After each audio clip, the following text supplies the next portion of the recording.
Yo, what's going on YouTube, and welcome back to Goal Line Hockey. It's your boy Kevin Forsythe, and today we are going over the New York Islanders. So of course, the Goal Line Hockey curse strikes again. Throughout this season preview series, every time I've made a video, something has followed that. The Calgary Flames traded Sean Monahan after I did that video. The Boston Bruins signed Zacha, Krejci, and Bergeron after the day I made that video and posted it, right? And then the Islanders did what they did after I posted the season preview series. You get the theme here. After I do a season preview series video, expect something with that team to happen. And this time, I got you this time, Lou. I got you because there was more announcements. After the first three signings, the Islanders made some more moves, so I got you this time, Lou. So we're going to go over the Lou Lamoriello press conference, which is not available. So I wasn't even able to see that. So I'm kind of going over basically footnotes from people on Reddit and Instagram and stuff like that. We're also going to go over some of those moves and the latest on Mathew Barzal and all of that stuff. So we're going to start off with the signings, the first three signings. So we're going to go in chronological order. So Alexander Romanov is the first signing. Alex Romanov signs a 3-year deal, $2.5 million per season. So the New York Islanders make a splash, if you could put it that way. Romanov signs a 3-year deal with the Islanders, $2.5 million per season. That comes in at $7.5 million. It's a base salary, very Lou Lamoriello contract, no signing bonuses, just a straight $2.5 million. For this year, next year, and the season after that. There's no there's no trade clauses attached to this deal, so the Islanders have full autonomy on a trade if they would like. Alexander Romanov, he could play both left and right defense, which is definitely a plus with this Islanders blue line, but he shoots left. 22-year-old defenseman. The Islanders acquired him at right before the NHL draft this year. They traded their first-round pick. They made a couple little moves here and there, and that was kind of it. So the Islanders picked up Alexander Romanov. Very exciting for the Islanders there. They also re-signed Kiefer Bellows, and I was right about this one. It was a 1-year deal and $1.2 million. Again, no trade clauses attached to that either, and no signing bonuses. Again, if you want to talk about a Lou Lamoriello contract, that was it right there for Kiefer Bellows. And again, the Islanders will have RFA and potentially arbitration with Kiefer Bellows next year as well. So hopefully it doesn't get to that point for Kiefer and the Islanders' sake, but we'll see what happens. Again, this is a new year with Lane Lambert. This is going to be more of a Lane Lambert decision next year on what happens with Bellows, but we'll see. Speaking of former first-round picks of the Islanders, Noah Dobson, who is the biggest signing of the bunch. The Islanders signed Noah Dobson to a 3-year deal, $12 million contract, which means $4 million per season. Now, the Islanders were very smart here. A smart move by Noah Dobson, as this is before unrestricted free agency for Noah Dobson. So this is not walking him straight into a UFA. He will be 25 or 26 years old that year, which means the Islanders will still have RFA rights on both Romanov and Dobson next time their contracts are due. Dobson's a right-shot defenseman. We know how good he is. He is probably the best defenseman, or at the very least will very soon be the best defenseman on the New York Islanders, probably behind Pelech and Pulock still, but he is developing into his own. And expect a tandem of Romanov and Dobson to be your signings as your second pair next season. So you've got Pelech and Pulock, same as usual, and then you've got Romanov and Dobson next year, which I would say is an upgrade over Chara from last season. So that was the first moves that the Islanders made. And of course, Lou Lamoriello has a press conference, but then he later made more moves. So we're going to go over the press conference now. And there were some very interesting tidbits from the Islanders' general manager. So Lou Lamoriello said the price to make a hockey trade was too high. He said the team would have gotten worse in certain areas to improve others, and that he has no disappointment in how this offseason played out. Quote unquote, he said, "I'm really excited about the team we have going into this season right now. I feel very good. If we could have gotten better, we would have done that. Now, this goes back to when I talked about the season preview series for the Islanders. I said, the Islanders have to make a move, right? But I also threw the caveat out there that you don't want to make a move just to make a move, because chances are when you make a move just to appease the fans or the media, you end up making the team worse in the long run. And then who takes the criticism? It's not the fans who forced Lou to make a move. It's Lou Lamoriello who takes the heat for that. So that's why, again, this is where Lou, again, it's frustrating as a fan, but you have to understand that you would have been more disappointed if they traded Beauvillier for something that wasn't a benefit for the Islanders, right? So that's where you're kind of looking at here. And teams knew that Nazem Kadri was on the Islanders' radar. And we're going to get to that in a second. So if the Islanders were making a trade for Beauvillier, teams knew the Islanders' outside intention, which was to re-sign some of their pending RFAs, Romanov and Dobson, and to bring in Kadri, right? So now it's starting to make more sense why the Islanders waited to announce the salary situation, because they wanted to sign Kadri. It makes sense, right? Unfortunately, teams kind of caught on to what Lou Lamoriello was trying to do. So that was the first quote, which I think was interesting. So we didn't want to make a trade to make the team worse, right? And that makes sense. You're not going to get much debate from me or any Islanders fans out there. So at least Lou Lamoriello addressed that. I appreciate that, and he gave us the truth of it, right? We also got some updates on Islanders' high-end draft pick, Arttu Raty, who was a second-round pick and was actually supposed to go first overall in that draft in 2019, fell all the way to the second round, and the Islanders ended up picking him up. And he had a pretty good season last year in Bridgeport and a pretty good season overseas last year. So Arttu Raty is ticketed to play in the AHL this season, according to Lou Lamoriello. But if he has a strong showing in training camp, quote-unquote, he'll have the opportunity. So then, do you think Raty should be an NHL player next year? That's the next debate. Let me know what you guys think down below. Is Arttu Raty ready for the NHL, or should the Islanders let him develop another season? Quite honestly, I think he's a guy that you look at maybe in the spring. Give him more time to develop. There's no reason to rush him. He's still very young.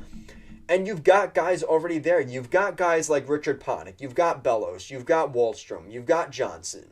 You've got Parise. Why put Raty in the NHL just to have him sitting in the press box? It doesn't help him, right? And you've got some good players around him there.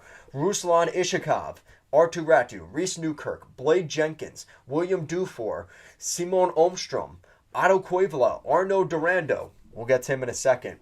So the Islanders have some guys that maybe not high-end prospects, but those are the Islanders' best prospects in the pool right now, and most of them are going to be in Bridgeport next year. So let the Bridgeport Islanders just be a very good team next year. And I caught myself. I almost said Sound Tigers. I would have had to put some cookies in the jar after that, but I stopped myself. So that's the latest on Arttu Raty. There is a potential he makes the team out of camp, and he might even start 3 or 4 games next year. We'll see how things go, but let me know what you guys think on that front. So Lou Lamoriello is looking forward to proving people wrong once again. And this is kind of interesting. Watch out, NHL. The Islanders are underdogs again. And this is in quote from Lou. We're looking forward to getting back at it and maybe proving people wrong. So this is very interesting because this is kind of going off the heels of myself, kind of saying that the Islanders had a bad summer. They didn't do anything. But if there's anything I remember about that 2018 New York Islanders team, you guys know what I'm talking about. The 2018, the 2020, the 2021 Islanders, when they're underdogs, they tend to do well in that spot. And the second last year that they were at the top of the heap and everybody gave them the respect that we've all been clamoring for, they all of a sudden fell back to mediocrity. So maybe the Islanders are just best in the underdog seat because then they tend to perform better. Everybody kind of leaves them under the radar. You're going on to the East Coast road trip from some of those teams out west. You're looking at, all right, well, we play the Devils, we play the Rangers, the Flyers, the Penguins, the Capitals. Okay, we've got a back-to-back with the Rangers and the Islanders. So we'll start Gibson against the Rangers, and then we'll have Stolarz or whoever our backup is to play the Islanders. perfect. The Islanders can pounce on that and use that to their advantage.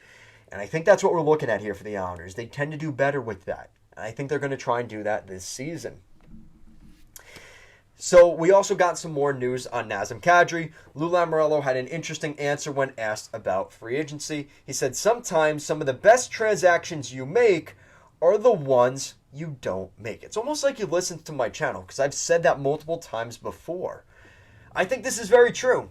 And you know what? I think Lou is learning from a couple years ago when they traded Devon Toews, right? One of the worst trades in recent Islanders history was Lou Lamoriello trading Devon Toews to try and make a deal work to move out Johnny Boychuk's contract, right? They acquired 2 second-round picks for Boychuk, and they wanted to use those second-round picks, flip them with Boychuk to move out his contract. And they didn't end up doing that, right? And they made a move because they were forced to make a move that they didn't want to make, just to make a move. And look how that turned out. The Islanders lost a super talented player in Devon Toews, who, bittersweet, lifted a Stanley Cup this summer, not with the Islanders, but with the Colorado Avalanche, and was I would say, top 10 candidate to win the Norris Trophy for best defenseman in the National Hockey League this past season with the Colorado Avalanche. So that one stings, and I think Lou learned his lesson with that. Even at the ripe old age of 75, 100,000 years old, whatever Lou is now, he learned. And I think he was very cautious with trading a guy like Pajot or trading a guy like Beauvillier, because there were probably offers out there to trade those guys, or even Mayfield for that matter. But what is the real cost? And I think the Islanders know. I think Lou Lamoriello knows if he made one of those trades that it would have hurt him in the long term, and he would have looked like a fool, kind of like he did with the Devon Toews trade. And that's why when you hear about trades with Steve Yzerman, and when you look at the Avalanche with Sakic, you always have to kind of wonder, is your team exempt from making a bad deal? Because you look at those GMs and you're like, if Steve Yzerman's making this trade, why is he accepting this trade? Because I'm starting to wonder, am I doing something wrong here? And that's same thing for Joe Sakic, right? And the Islanders kind of got bit by that one. At the time, it looked like a fair trade, but looking back now, that one really hurt the Islanders, right? And again, the intentions and the timeline were different because they were trying to move out Boychuk. So when you look at this situation, again, I think that's a perfect quote from Lou. He's kind of pulling at my heartstrings, saying a quote I would say here on the channel. Sometimes some of the best transactions you make are the ones you don't make, right? And that's kind of how he's following this up. So then to finish off, we have to go over the latest on Matt Barzal, because I made that video a couple weeks ago talking about trade rumors around Matt Barzal, and that's something we need to discuss. So this is from Lou Lamoriello. So he was asked about Barzal, and Lou says Barzal is a leader and he won't disclose if there are contract talks with Matt Barzal at the moment. He said, I feel very comfortable that we have the players here to complement Matt Barzal. I've heard this one before, unfortunately, though. He has the ability to lead us.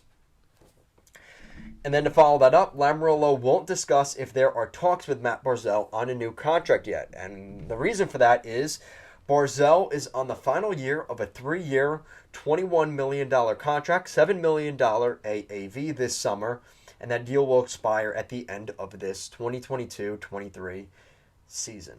So, a lot to unravel today, but the Islanders' big summer in the sense that this is the calm before the storm. I think that the Islanders' lack of moves is because they aren't forced to make trades.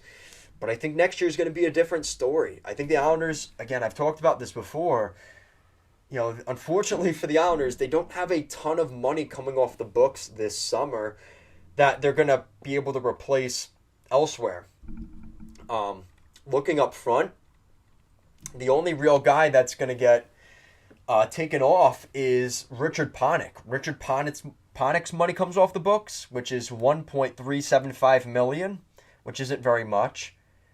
And Semyon Varlamov, who the Islanders might end up wanting to try and keep at the ripe old age of 34 years old.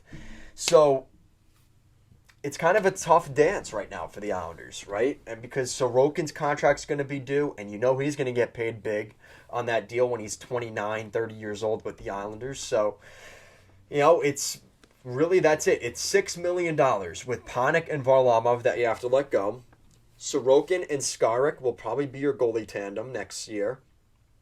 But the problem is, you think, great, we've got $6 million to add onto Barzal's contract, right? But then you also have to remember that there's two kind of pieces that kind of matter to the Islanders. I don't know. Oliver Wahlstrom, does he ring a bell? He's kind of a good hockey player. Hopefully he's going to have a breakout season with the Islanders this year. I predicted that. So if you've got fantasy, I'm not, putting money on this. Take with that what you will. But Oliver Wahlstrom, he's going to be a pretty damn good player this year. And Scott Mayfield. Those two contracts expire this coming year for the Islanders. And they're going to have $13 million, hypothetically.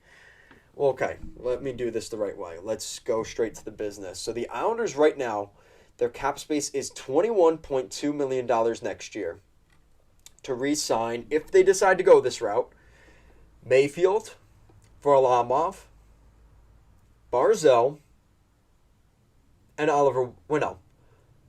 Barzal, Wahlstrom, Mayfield, and Varlamov. 4 players. Without adding anybody, $21.2 million. I don't know.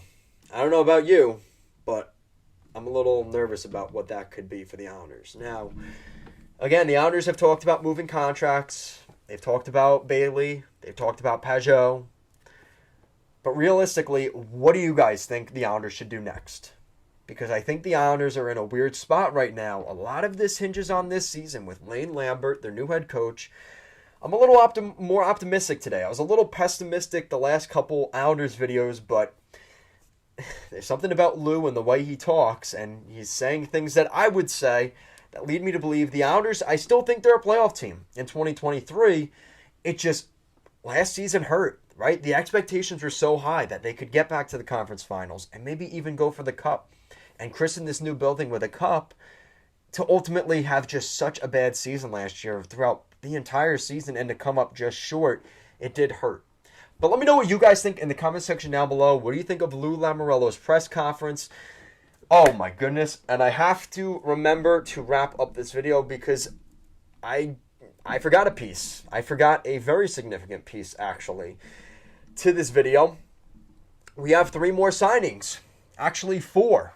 4 more signings to discuss before I wrap this video up. So if you guys stuck around, thank you. Dennis Cholowski, Paul LeDoux, Hudson Fasching, and Arno Durando all signed contracts with the Islanders. So some depth signings. Dennis Cholowski will probably replace Andy Green, Zdeno Chara, so more of a 7th defenseman. So that's going to be Dennis Cholowski. Paul LeDoux will probably spend most of this season in the AHL. He spent last season in Bridgeport with the Islanders. Hudson Fasching comes in. He was a Buffalo Sabres draft pick. Spent last season in Arizona. A power forward guy that could develop maybe. And Arno Durando, he's been around. He's a guy from the QMJHL and has spent the last couple years in Bridgeport. I expect that to continue. He's, again, extended for the Islanders. So the only real signings here are Hudson Fasching and Dennis Cholowski. But that's it for the Islanders, as well as the other guys that were added. This video is running long, so I'm losing oxygen. But let me know what you guys think in the comment section down below. What do you think of the Islanders summer? And do you think they have what it takes in 2023? And what's your stance on Matt Barzal? What do you think the next contract's going to be? Do you think they re-sign him? Do they trade him? Let me know your thoughts. Thank you so much for watching, and let's go Islanders.